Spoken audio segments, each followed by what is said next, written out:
करता हूँ। கர்த்தராகிய இயேசு கிறிஸ்துவின் நாமத்தினாலே வந்திருக்க அனைவருக்கும் அன்பின் வாழ்த்துக்கள்.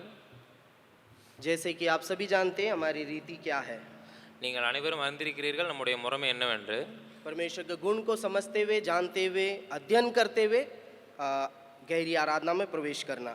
தேவனுடைய குணத்தை நாம் என்னவென்று அறிந்து கொண்டு இன்னும் அதிகமாக அவரை புரிந்து கொண்டு நம்முடைய ஆராதனைக்குள்ளே கடந்து செல்வோம். समय को बर्बाद ना करते हुए सीधा हम परमेश्वर के गुण को समझने के लिए परमेश्वर के वचन की ओर ताकेंगे। நேரத்தை வீணடிக்காமல் நேரடியாக நான் தேவனுடைய குணத்தை உங்களுக்கு காண்பிக்க விரும்புகிறேன். मेरे साथ निकालिएगा लूका रचित सुसमाचार अध्याय 15। என்னோடு கூட சேர்ந்து திருப்பிக் கொள்ளுங்கள். லூக்கா எழுதின சுவிசேஷம் 15வது அதிகாரம். लूका रचित सुसमाचार अध्याय 15। லூக்கா எழுதின சுவிசேஷம் 15வது அதிகாரம். देखिएगा यहाँ पर ये बहुत ही जाना पहचाना एक भाग है सबों के लिए। இது இங்கே இருக்கிற ஒரு காரியம் வந்து உங்க எல்லாருக்கும் அதிகமாக தெரிந்திருக்கிற ஒரு காரியம் தான். यहाँ पर 3 प्रकार का दृष्टांत को हम देखते हैं। இங்க மூன்று வகையான உவமைகளை தேவன் கூறுகிறார். अगर 15 अध्याय का पहला वचन को पढ़ेंगे तो वहाँ लिखा हुआ है इस प्रकार के सब चुंगी लेने वाले और पापी यीशु के पास आया करते थे ताकि उनकी सुने। पहला वचन 15வது அதிகாரத்துடைய முதல் வசனத்தை நீங்கள் பார்த்தீர்கள் என்றால், சகல ஆயக்காரரும் பாவிகளும் அவருடைய வசனங்களை கேட்கும்படி அவரிடத்தில் வந்து சேர்ந்தார்கள். और फरीसी और शास्त्री वहाँ पर कुड़कुड़ा कर कह रहे हैं यह व्यक्ति यानी यीशु तो क्या है, पापियों के साथ बैठ रहा है, पापियों के साथ खा रहा है।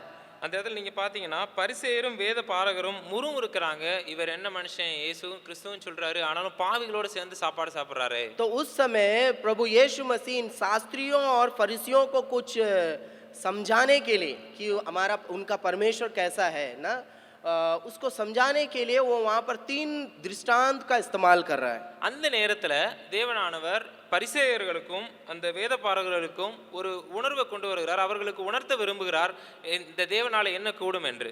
हमारा परमेश्वर किस प्रकार का परमेश्वर करके समझाने के लिए यहाँ पर एक 3 प्रकार का दृष्टांत का इस्तेमाल कर रहा है। நம்முடைய தேவன் எப்படிப்பட்ட தேவன் என்று அவர்களுக்கு உணர்த்தும்படியாய் 3 வகையான உவமைகளை அங்கு அவர் எடுத்து வைக்கிறார். पहला यहाँ पर लिखा हुआ है खोई हुई भेड़ का दृष्टांत को हम देख सकते हैं। முதலாவதாக இருக்கிற உவமையை நீங்கள் எல்லாரும் அறிந்திருக்கிறீங்க, காணாமற் போன ஆட்டுக்குட்டியை பத்தி சொல்றார். दूसरा है खोए हुए सिक्के का दृष्टांत। இரண்டாவதாக காணாமற் போன வெள்ளி காசினை பற்றி. और उसी में तीसरा है उड़ाऊ पुत्र का दृष्टांत। அதுல மூன்றாவதான முக்கியமான காரியம் இளைய குமாரனை பற்றி. तो इस तीसरा दृष्टांत को जब प्रभु यीशु मसीह बताता है तो वहां पर वो परमेश्वर का कुछ एक गुण को प्रकट करने का प्रयास कर रहा है। அந்த மூன்றாவது உவமையை அவர் சொல்லும் பொழுது தேவனுடைய குணத்தை அங்கே அவர் எடுத்துரைக்க விரும்புகிறார். और जब प्रभु यीशु मसीह परमेश्वर का कुछ गुण को समझाने के लिए इस दृष्टांत का इस्तेमाल कर रहा है तो क्या दृष्टांत को यहाँ पर कह रहा है? தேவன் எப்பொழுது அவருடைய குணத்தை எடுத்துரைக்கும்படியாய் உவமையை கூறுகிறாரோ அந்த உவமை எவ்வாறு கூறுகிறார்? एक मनुष्य का 2 बेटा था। ஒரு மனிதனுக்கு 2 குமாரர்கள் இருந்தார்கள். बड़ा था एक छोटा था। ஒருவன் மூத்தவனாய் இருந்தான், இன்னொருவன் இளையவனாய் இருந்தான். घटना आप सब जानते हैं। அந்த சம்பவத்தை நீங்க எல்லாரும் தெரிந்திருக்கிறீங்க. इसलिए मैं ऐसे ही बता करके जो मुख्य भाग है उसमें थोड़ा सा आपको प्रकाश डाल के ले जाऊंगा। அதை நான் மேலோட்டமாய் கூறி அதனுடைய முக்கியமான காரியத்தை மட்டும் இந்த இடத்துல நான் தெளிவாய் சொல்ல விரும்புறேன். छोटा बेटा अपना धन संपत्ति अपना भाग को लेकर के दूर देश चला गया। இளையகுமாரனானவன் அவனுடைய சொத்தில் இருக்கிற பங்கு அவனுடைய பாகத்தினை எல்லாவற்றையும் எடுத்துக்கொண்டு தூர தேசத்துக்கு போயிடுறான். और दूर देश में जा करके वहाँ अपना सारा सब कुछ खर्च करके बर्बाद करके बिल्कुल एकदम बिल्कुल फटीचर हालत बन गया उसका। அங்க சென்ற பின்பு அவனுடைய இருந்த எல்லா ஆஸ்தியையுமே அழித்து போட்டு ஒன்றுமில்லாம நாசப்படுத்தி அவனும் ஒன்றுமில்லாம நாசமாய் போய் நிற்கிறான். और उसके बाद वहाँ अकाल आ रहा है। அங்க அந்த நேரத்துல ஒரு பெரிய பஞ்சம் வருது. और अकाल के चलते और इसका स्थिति खराब हो गया। பஞ்சத்தினால அவனுடைய நிலைமை இன்னும் மோசமாயுது. अभी खाने के लिए भी कोई रास्ता नहीं है। அதனால அவனுக்கு இப்ப சாப்பிடுறதுக்கு கூட ஒண்ணுமில்லாத ஒரு சூழ்நிலை. सुअर को जो खाना मिलता है वो खाने के लिए अभी वो बिल्कुल वहाँ विवश हो गया। பன்றிகளுக்கு வைக்கக்கூடிய தவிட்டினால அவனோட வயித்தை நிரப்பும்படியா நினைக்கிறான். बहुत ही एक क्या बोलेंगे हालत बहुत ही उसका खराब है। அவனுடைய சூழ்நிலை மிகவும் மோசமா இருக்குது. ऐसे परिस्थिति में जब वो पड़ा है तब उसका दिमाग थोड़ा सा ठिकाना आ रहा है। இந்த ஒரு சூழ்நிலையில இருக்கும் பொழுதுதான் அவனுடைய மூளை கொஞ்சம் வேலை செய்ய ஆரம்பிக்குது. और 17 वचन में उस प्रकार से कह रहा है, 17வது வசனத்துல இப்படியா எழுதப்பட்டிருக்கு, जब वो अपने आपे में आया तब कहने लगा मेरे पिता के कितने ही मजदूरों को भोजन से अधिक रोटी मिलती है और मैं यहाँ भूखा मर रहा हूँ। 17வது வசனத்துல அவனுக்கு புத்தி தெளிந்த போது அவன், என் தகப்பனுடைய கூலிக்காரர் எத்தனையோ பேருக்கு பூர்த்தியான சாப்பாடு இருக்கிறது, इसीलिए நானோ பசியினால் சாகிறேன். इसीलिए वो सोच रहा अभी मैं जाऊंगा, उठ करके जाऊंगा और अपने पिता से जाकर के माफी मांगूंगा। அதனால அப்போ அவன் நினைக்கிறான், நான் இப்பவே எழுந்து போவேன், என்னுடைய தகப்பனார் இடத்துல நான் மன்னிப்பு கேட்பேன். और मैं बोलूंगा कि मुझे एक लेबर के समान, एक मजदूर के समान मुझे रख लीजिए अपने पास। அப்படியாக சொல்லுவேன், அட்லீஸ்ட் என்னை ஒரு வேலைக்காரர் போல என்ன உம்மிடத்தில் சேர்த்துக்கொள்ளும். क्योंकि कई बार हमारा जो दिमाग ठिकाना तभी आता है जब कोई तकलीफ और मुसीबत में हम पड़ जाते हैं, तब हमारा दिमाग थोड़ा सा ठिकाना आता है। சில நேரங்களில் நம்முடைய மூளை எப்படியாக வேலை செய்யும், நம்ம எப்போ ஒரு பிரச்சனையில் இருக்குமோ, எப்போ ஒரு கஷ்டமான ஒரு பாடுகளில் இருக்குமோ, அப்பொழுது நம்மளுக்கும் இந்த மாதிரியாக மூளை வேலை செய்யும். खास करके जवान स्थिति में, जवानी का समय में कई काम ऐसा करते हैं जो लगता नहीं है कि गलत है, இளம் பருவத்தில் நிறைய நேரங்கள் நம்ம தெரியாம செஞ்சிருவோம் இது வந்து தவறு என்று. लेकिन जब मुसीबत में पड़ते हैं तब थोड़ा हमारा दिमाग ठिकाना आता है। ஒரு பிரச்சனைன்னு வரும்பொழுது தான் நம்மளுடைய மூளைக்கு அது தெரிய வரும் அது வந்து தவறு என்று. तभी किसी चीज का मूल्य को हम समझते हैं, इंपॉर्टेंस को समझते हैं। அப்பொழுதுதான் அந்த காரியத்தினுடைய முக்கியத்துவத்தை நம்ம புரிந்து கொள்வோம். तब माँ बाप का क्या महत्व है, क्या इंपॉर्टेंस है, तब समझ में आता है कभी कभी जवानों को। அப்பொழுதுதான் தாய் தகப்பனுடைய ஒரு முக்கியத்துவத்தை அந்த இளம் பருவத்தினர் புரிந்து கொள்வார்கள். जब तकलीफ आता है तभी पता होता है ना घर वाला, घर के लोगों का क्या मुख्यता है हमारे जीवन में। ஒரு பிரச்சனைன்னு வரும்பொழுதுதான் ஒரு குடும்பம், அந்த குடும்பத்தில் இருக்கவங்களுடைய குடும்பத்தின் அங்கத்தினருடைய முக்கியத்துவத்தை நமக்கு புரிய வருது. यहाँ वो अभी निर्णय कर रहा है मैं अपने पिता के पास जाऊंगा और माफी मांगूंगा। இந்த இடத்துல அவன் முடிவு செய்றான், நான் என்னுடைய தகப்பனிடத்துல போவேன், அவரிடத்துல மன்னிப்பு கேட்பேன். इसीलिए 20 वचन इस प्रकार से लिखा है, तब वह उठकर अपने पिता के पास चला, वह अभी दूर ही था कि उसके पिता ने उसे देखकर तरस खाया और दौड़कर उसे गले लगाया और बहुत चूमा। 20வது வசனம் இப்படியாக இருக்குது.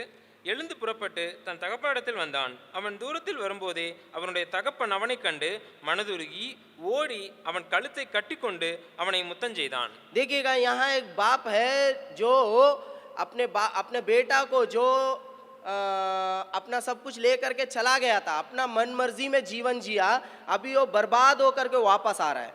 இந்த இடத்துல நம்ம பார்க்குறோம், அவருடைய குமாரன் தான், ஆனாலும் அவன் இஷ்டத்துக்கு அவன் மனம் போன போக்கில் அவரை விட்டு போன ஒரு மனுஷன், பட் ஆனாலும் அவன் இப்போ திரும்பி வந்திருக்கிறான். अभी भटकते हुए फटा हुआ हालत में दूर है, आ रहा है, घर की ओर आ रहा है। ஒரு கிழிந்து போன துணியை போல தூரத்தில் அவன் வந்துகிட்டு இருக்கான் அந்த நேரத்தில். और उस समय इसका बाप उसको देख रहा है कि मेरा बेटा आ रहा है शायद। அந்த நேரத்தில் அந்த தகப்பனார் பார்க்கிறார், தூரத்தில் தெரியுது என்னோட கிட்டத்தட்ட என்னோட பையன் மாதிரி தெரியுது.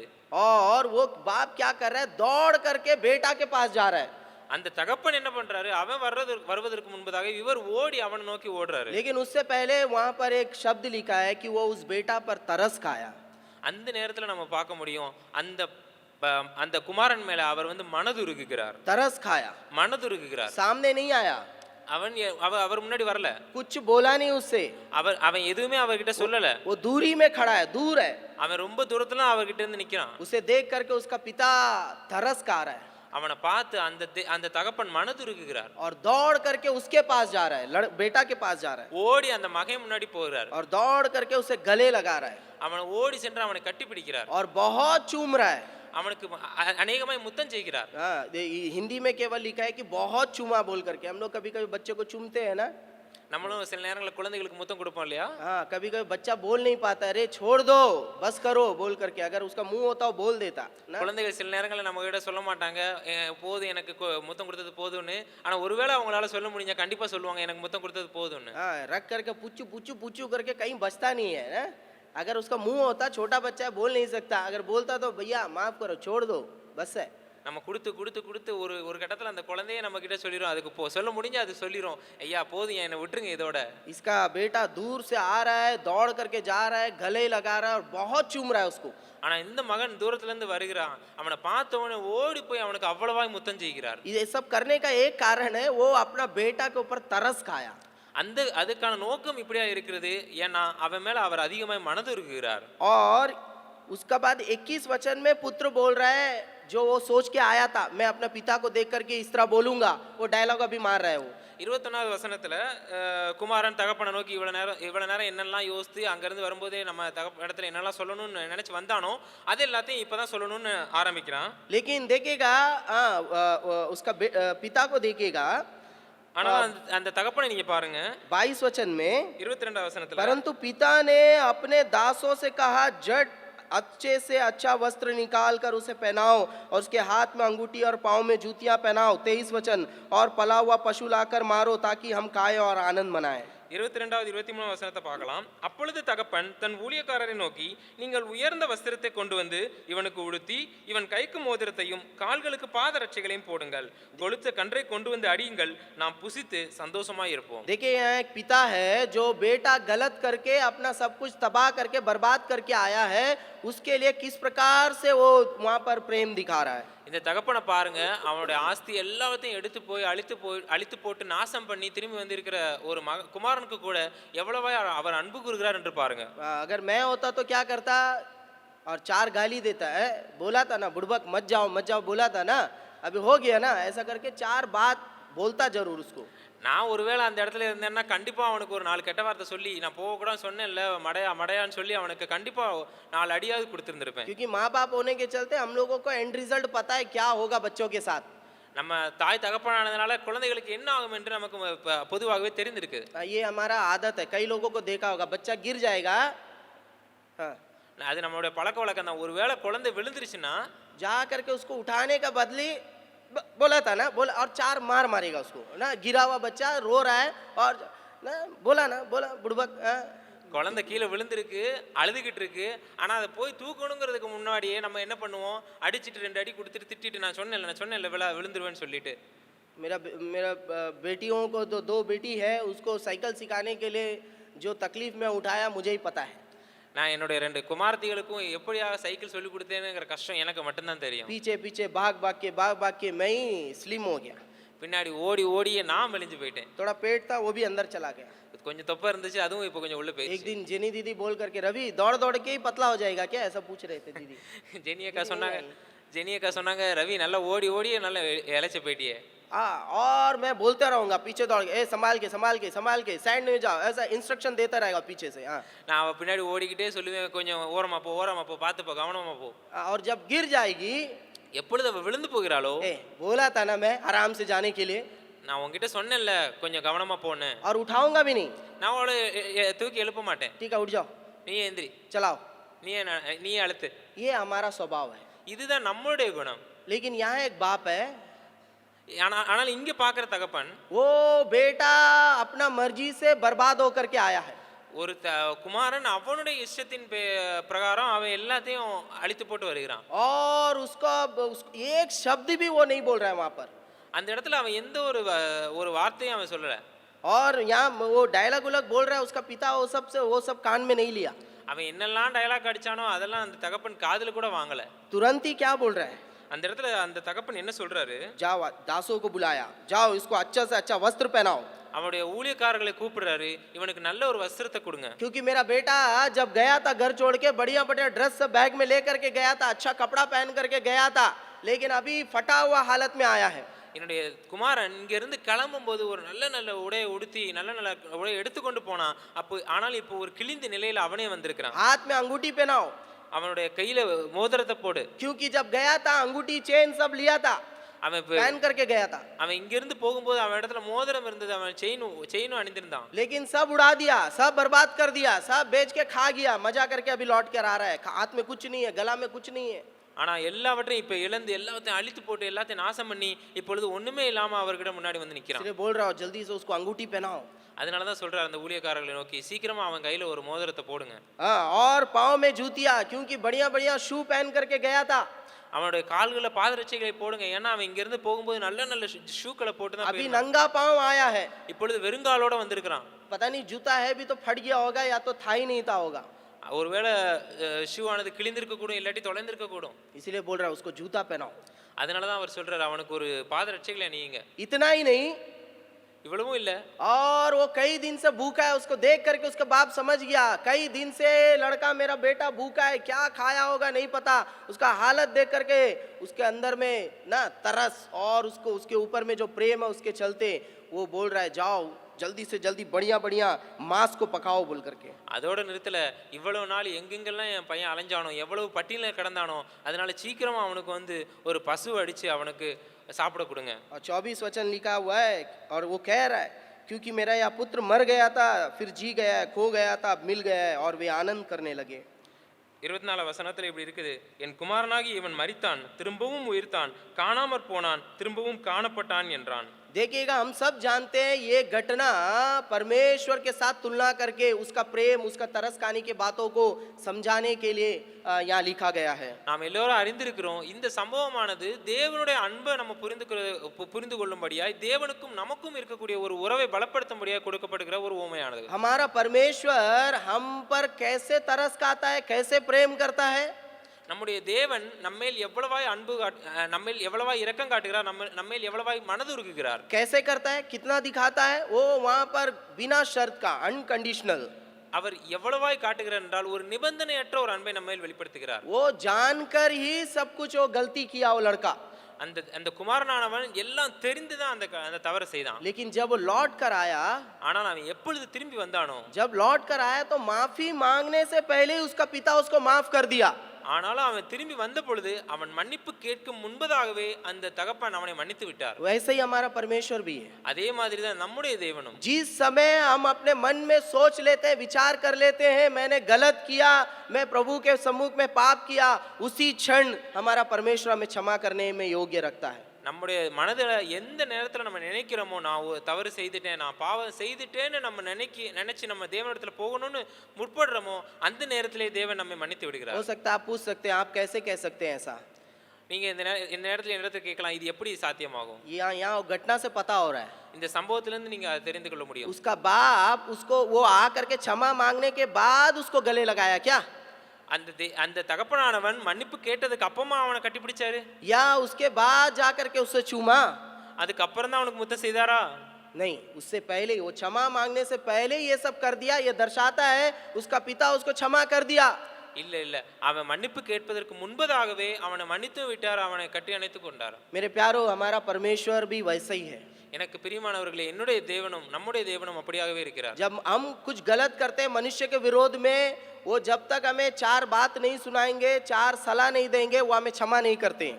நமக்கு எதிராக ஒரு சக மனுஷன் தவறு செய்யும் பொழுது அவனை நம்ம தண்டிக்காம அவன்கிட்ட ஒரு 4 மோசமான வார்த்தைகளை பேசாம நம்ம அவனை வந்து மன்னிக்கிறது இல்ல. फिर बैठा करके उसको एकदम सुनाएंगे, लेक्चर देंगे ना, सिर खाएगा उसका, बैठा करके हम लोग அவன் கூட நம்ம உட்கார்ந்து அவனுக்கு புரிய வைக்கிறோங்கிற பேர்ல என்னென்னமோ பேசி வைப்போம்.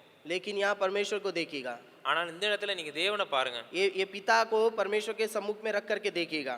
நீங்க ये पिता, ये बाप को परमेश्वर के समान रख करके இந்த देखिएगा। தகப்பனை நீங்க ஆண்டவருடைய இடத்துல வைத்து யோசிங்க. परमेश्वर हमें भी ऐसे ही क्षमा करता है, நம்முடைய ஆண்டவர் நம்மையும் அந்த மாதிரி தான் நமக்கும் அப்படிதான் மன்னிப்பு கொடுக்கிறார். क्योंकि वो हम पर तरस खाने वाला परमेश्वर है। ஏன்னா அவர் நம்மேல் மனதுருகிற ஒரு वो தேவன். तरस खाने के चलते वो अपना प्रेम को हम पर प्रकट करता है। அந்த மனதுருகிற குணத்தினால தான் அவருடைய ஒரு அன்பை நம்மேல் வெளிப்படுத்துகிறார். इसीलिए हम कैसे भी स्थिति में क्यों ना हो, किसी भी परिस्थिति में क्यों ना हो, वो हमें हमेशा क्षमा कर सकता है।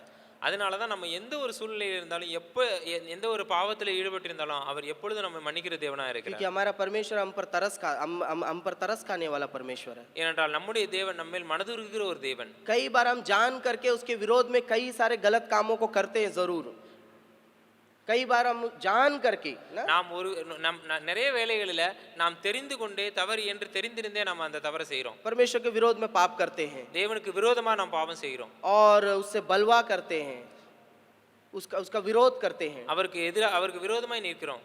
लेकिन तब पर भी हमारा परमेश्वर हम पर तरस खाने वाला परमेश्वर है। ஆனாலும் கூட நம்முடைய தேவன் நம்மேல் மனதுருகிற ஒரு தேவன். आज की सुबह हम उस परमेश्वर की आराधना करने आए हैं।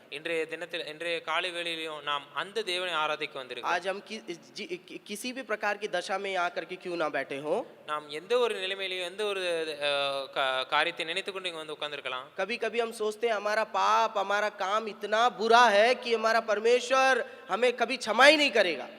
நாம் சில வேளையில நினைக்கலாம், என்னுடைய காரியங்கள், என்னுடைய பாவங்கள் இவ்வளவு மோசமா இருக்கிறது, தேவன் என்னை மன்னிக்கவே மாட்டார் என்று நம்ம நினைப்போம். लेकिन आज की सुबह एक परमेश्वर को मैं जिस परमेश्वर को मैं बता रहा हूँ, ஆனால் இந்த காலை வேளையில நான் என்னுடைய தேவனை நான் எந்த தேவனை நான் எடுத்து சொல்கிறேனோ वो हम पर तरस खाने के चलते हमारे सारे पापों को क्षमा करने के लिए वो विश्वास योग्य है। அவர் நம்மேல் மனதுருகி நம்முடைய எல்லா பாவங்களையும் மன்னிக்க அவர் நல்ல நல்ல தேவனாக இருக்கிறார்.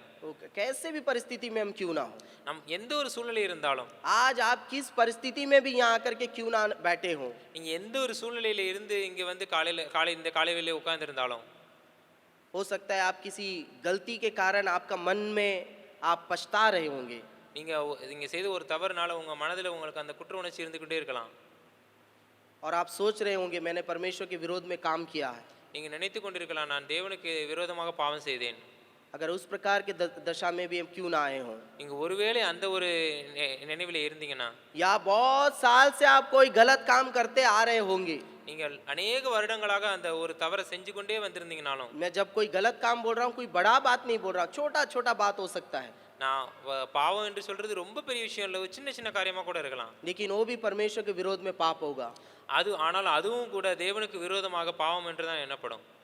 और आप सोचते होंगे मैं बस ऐसे ही रहूंगा, मेरा पाप क्षमा नहीं हो सकता है, நீங்க நினைத்து கொண்டிருக்கலாம் என்னுடைய பாவம் இப்படியே தான் இருக்கும், எனக்கு மன்னிப்பு கிடைக்காது, मैं इसी में रहूंगा, நான் இதிலேயே தான் இருக்க முடியும், बस ऐसे ही रहूंगा, நான் இப்படியே தான் இருப்பேன், मुझे क्षमा नहीं मिल सकता है। எனக்கு मन्निப்பு கிடைக்காது. लेकिन आज की सुबह जिस परमेश्वर को मैंने दिखाया, ஆனால் நான் இந்த காலை வேளையில எந்த ஆண்டவரை உங்களுக்கு காட்டினேனோ वो हमारे किसी भी प्रकार का काम क्यों ना हो, किसी भी तरह का पाप क्यों ना हो, वो क्षमा कर सकता है। நாம் எந்த ஒரு பாவம் செய்திருந்தாலும் எவ்வளவு பெரியதான காரியங்களை செய்திருந்தாலும் அந்த எல்லாவற்றையும் மன்னிக்கிற தேவனா இருக்கிறார். क्योंकि हमारा परमेश्वर बिना शर्त का अनकंडीशनल ना हम पर तरस खाता है, हमसे प्रेम करता है। ஏனென்றால் நம்முடைய தேவன் நம்மேல் நிபந்தனையற்ற அன்பு காட்டி நம்மேல் மனதுருகிற தேவனா இருக்கிறார். उस परमेश्वर की हम आराधना करेंगे। அந்த தேவனை நாம் ஆராதிக்கலாம். आइए हम सब अपने स्थान पर खड़े हो जाएंगे।